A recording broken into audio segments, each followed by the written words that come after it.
pulled over on a long drive briefly in the middle of a lament. I'm up to the fourth movement of Verdi's Requiem.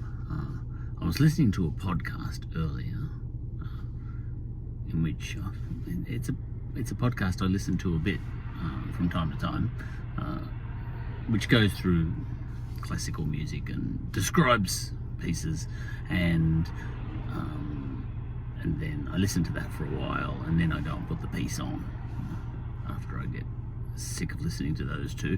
They're actually really interesting. I can't remember what podcast it is without looking at it for the moment. It's a lady who plays in an orchestra, I know that much, and some music historian. I think he's a bit of a chauvinist, and she's picked him up on some of that. They get along, on a musical level.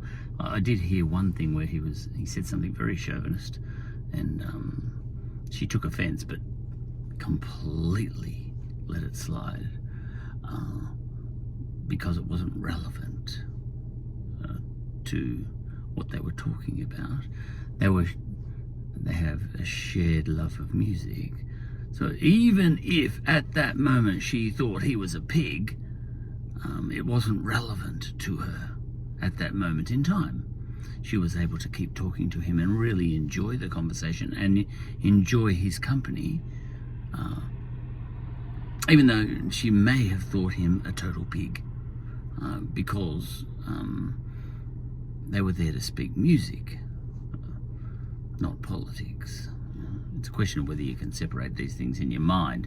Like if Hitler, for example, who I think was good at art, for example, if you got into a discussion with Hitler about art,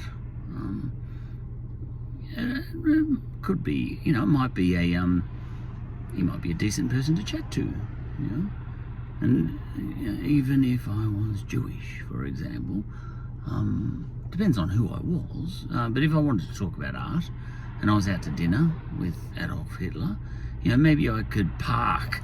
Depends how well you can do that sort of thing. It depends how well you can park one side of, like if you were talking to a great mathematician, for example, and you were a great mathematician, could you discuss mathematics with someone whose politics made you sick to the stomach? But I've gotten off track. So I was listening to these two people discussing Verdi's Requiem, and the lady asks the man questions. He's older, clearly older. He sounds at least 2 generations older than her. And okay, I got the background. Is that what sits behind Verdi's Requiem and all that? And like with a lot of music, whether it's Beethoven or Verdi or whatever at that time, there's a lot of revolution in the music and politics behind the music and all that sort of thing. And revolution is driving a lot of these great artists and all that sort of thing at that time. Okay, so this was, Verdi was in that time of post-French Revolution. The French Revolution went for 100 years. Maybe it's still going. We're up to the Fifth Republic, and if the French Revolution was the big daddy of them all, the big earthquake, all these other revolutions around Europe and all that sort of thing, are the aftershocks, so, that's where Germany becomes Germany. All the little Prussia and all the little bits and pieces of Germany, turn into Germany, and all the city-states of, all the kingdoms of Italy finally become unified as Italy, and all that sort of thing. And I suppose that's repeated everywhere. But Verdi's Requiem is, I didn't know this, but there's a lot of things I don't know. you know, was, a requiem for Alessandro Manzoni, who was a literary hero of the unification of Italy. And Verdi was part of that group. He was for Italian cultural and actual unity and all that sort of thing. Throw off the Austrian yoke up in the north and bring all the kingdoms down south together and bring everybody under one flag. Italy, the new Italy, and the 1800s. All right. Now, as I was listening to that music history sort of person speaking about the historical basis, the historical stuff going behind the music, I was thinking, this process of many kingdoms in various places all around Europe becoming nations. So many kingdoms in Italy, all coalescing to become one Italy. It's kind of a globalization of Italy. That's what it felt like as I was listening to him. And obviously I've been sort of listening to podcasts and reading stuff on the French Revolution and all that sort of stuff. All my life, even before podcasts started. My mum's got a poem I wrote. It would be horrendous on the French Revolution, and apparently I went into detail. I've got to get up there to mum's place and read it one day. It'll be awful, because I was only a kid. But all right, I've been on these themes, and I think it was about 30 pages long, a poem where I would have just forced rhymes right through the thing and described every step of the way in the French Revolution. But I think these revolutions, the English and the French and US and all that sort of stuff, sometimes I wonder what the chicken and the egg is, but I think the Industrial Revolution, and all that sort of stuff, is the chicken that lays the egg that is the social and political revolutions and all that sort of stuff. I think, look, there's a bit of chicken and egg stuff going. It's like a dance between those things. But I think technology comes first, and then the social and political upheaval comes afterwards. In general, we happen upon new technologies like fire. Way back when we were cavemen, and then social upheaval occurs as a result of that, and our brains get bigger and we're no longer monkeys and all that sort of stuff, and then agriculture comes along through experimentation over a long period of time, and suddenly we start to form civilizations, as the Greeks called them, all that sort of thing. I think the technology comes first, the agricultural technology comes first, and that forces us into cities. We become slaves to our domesticated plants and domesticated animals and all that sort of stuff, and the same goes with the Industrial Revolution. That forces, I think, a certain globalization, but a local globalization, which sounds crazy, but I know what I'm talking about. Well, I know what I'm talking about. But let's say in Italy, you've got all these distinct kingdoms, let's say, or tribes, if you like, or groups. Before the Enlightenment and Industrial Revolution and all those sorts of things, and new technology and all that sort of thing, those little separate kingdoms are kind of the optimal system. It's not all technology based, because I suppose ancient Rome was all a single place too, in a sense. But work with me. We went into the Dark Ages and all went backwards, so all these little kingdoms, and now we're going to come forwards again through the Renaissance and the Enlightenment and all that sort of stuff, and the Industrial Revolution will throw that in as well, and we have a whole new box of rocks. All right, excuse me, let me drop that. Now it feels to me like a globalization of Italy, and a positive step.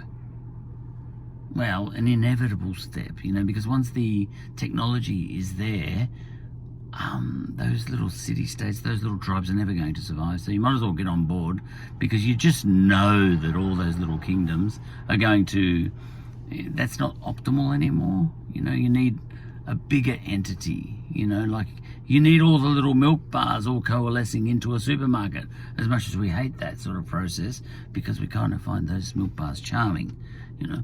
And, you know, like the city-states in Italy, they spoke different languages even, you know, variations of Italian, well, what we call Italian now, which didn't really exist back then.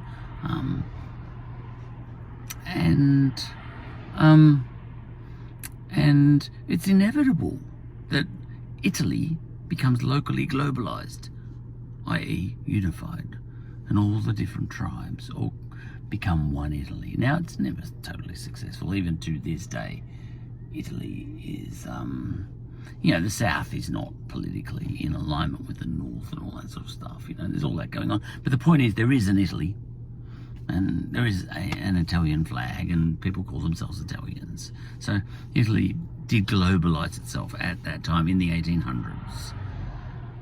And I think overall it's a positive step. Well, no, I'll say an inevitable step, so you might as well get on board with it. Look, the kingdoms, it's quite clearly, resisted this move towards local globalization, i.e. unification, and terrible battles, and many people died.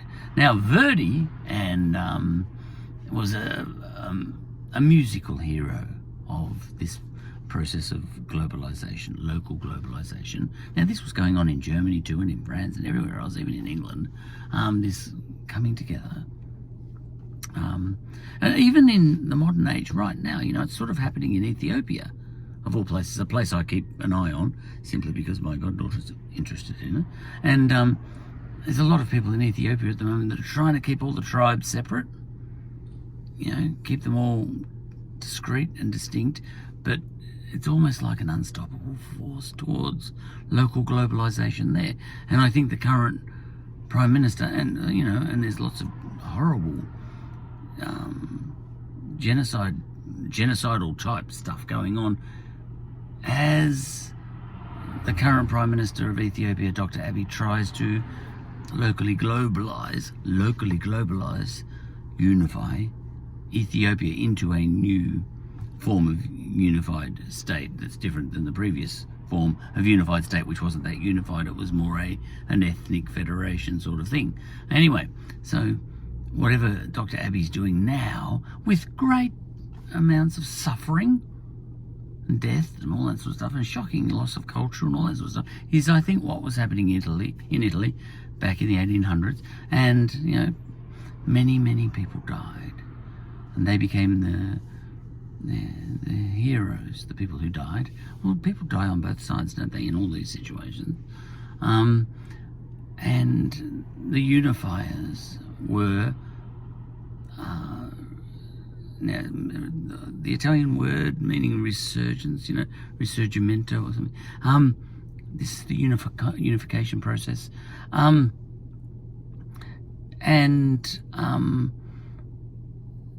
Verdi was a musical hero of that whole movement. He was part of it. Now, there was a literary hero of that time, Manzini, Alessandro Manzini, and Verdi's Requiem is a requiem for Alessandro Manzoni, who died during this process of Italian unification, and Verdi made this requiem for him. Now, it almost fills you with a sense of nationalism. You know, gets you pretending you're an Italian, you know. And I find myself on the side of the globalists in that situation. Number one, because it does seem like a more noble thing, you know, this idea of a unified Italy and all that sort of stuff. Of course, on cultural lines, I suppose.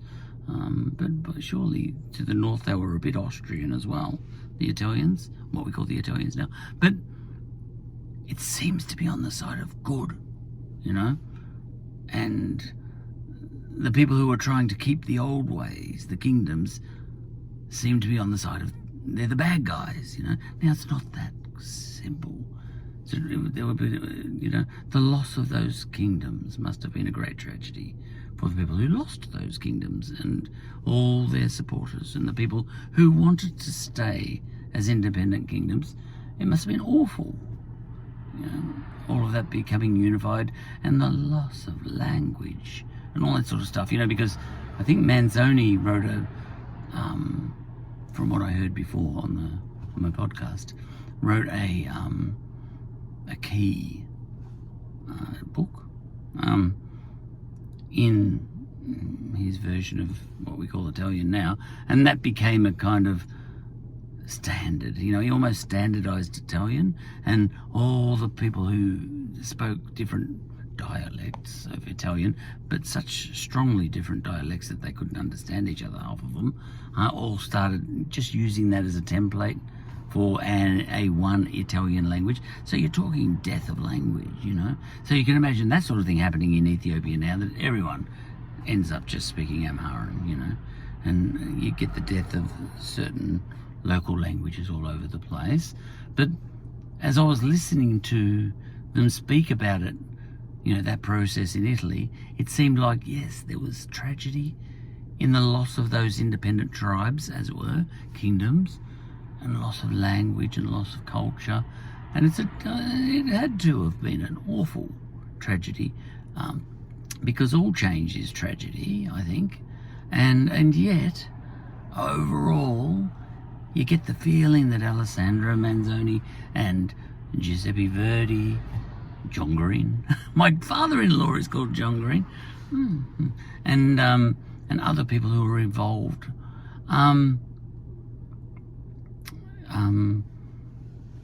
that they were the good guys, because they were the victors in the end, because Italy is Italy, isn't it? Because so Italy gets to write the history now, I suppose. But that seems to be, but there does seem to be something good, or inevitable anyway, about that kind of globalisation, that local globalisation. We did it in Australia too. And there's some awful tragedies about what happened in Australia, especially with Indigenous people. But we had 6 separate colonies and all that sort of stuff, and these other areas, that we now call territories. And we kind of globalised all those into a nation called Australia. So we, 100 years ago, were into globalisation, local globalisation, because that was optimal for the rise in technology at that time. And Italy was doing the same thing, and Germany was doing the same thing, and France was doing the same thing. Lots of places are doing the same thing. The US was doing the same thing, the United States of America. That's kind of the globalized state of America. It's the current 52 states or whatever that they've got over in America is a globalized nation of, once we were states. Now, as technology rises even further, I find myself thinking, well, it's a natural progression, isn't it? You can, look, sitting in Australia, for me, the most wonderful country in the world at present, no coronavirus. We really missed out on coronavirus, so far at least. And, the Australian Open tennis is on at the moment, and, really no masks, really, or anything like that, because we've got no cases. We had 1 case in Victoria recently, but no, he doesn't seem that, we knew his name, well, someone knows his name, but he's the only one. And we had 1 case in Western Australia recently, but that didn't seem to spread either. And and we're getting thousands of people dying a day in Europe, and thousands of people dying a day in America, and all that sort of stuff. And now, so you would think, I must be a non-globalist. We've created a paradise with tragedy. There's always tragedies. There's tragedies for the Indigenous Australians and all that sort of stuff. But we've got a paradise of sorts here with tragedies thrown in. And you'd think, well, Why would I, of all people on the planet, want to be a supporter of globalism when I'm living in paradise and we're keeping, and everybody else is living worse than us right at this moment. Everyone on the planet is living worse than us, except maybe, the New Zealanders, for various reasons. And we've got wealth galore and comfort, and it's unbelievable. So I should be an isolationist, really, shouldn't I? Even, like United States is an awful place to live at the moment, for all sorts of reasons. And the UK is a disaster. And, who'd want to live in Ethiopia at the moment? And so on and so forth. You could go right around the world and say, no, globalisation, everyone else is a mess. And this is beautiful right here. But as I listen, but we've got a new enlightenment going on at the moment, a new technological revolution and all that sort of stuff. And it almost seems to me it's inevitable that a form of globalisation, or a single nation of the whole world, with all the obvious problems that's got. I've argued long and hard against this whole idea for many years, because I always imagine it, once we all become one nation, in one world sort of nation, one nation, the whole world is one nation, some Napoleon's going to come along, isn't he? But I'm just saying, in theory, this seems like the inevitable thing that's going to happen as a result of the technological revolution. And to a certain extent, one part of me says, I can see what's good about it, in the same sense that I can see what, like this Alexander Manzoni, whatever he was writing, I've never read his works, but it'd be something about, the glorious cultural Italian unification and all that sort of stuff. Let's have a revolution just like the French, and all that sort of stuff. I can imagine that there's something good about Italian unification, with all the tragedy thrown in, loss of culture, loss of language, and all that sort of stuff. And I can see that conceptually, that like I feel like getting on board with globalization of the whole planet. Now, you can always point to all the things that will probably go wrong if you try and do that. You might end up with a situation like we had in Rome, and 5 families owning the whole world. Well, the world is on the way to that anyway. But and you can see a great dictator rising up and becoming the king of the world. There's all those obvious problems. Or you can see the big tech companies suddenly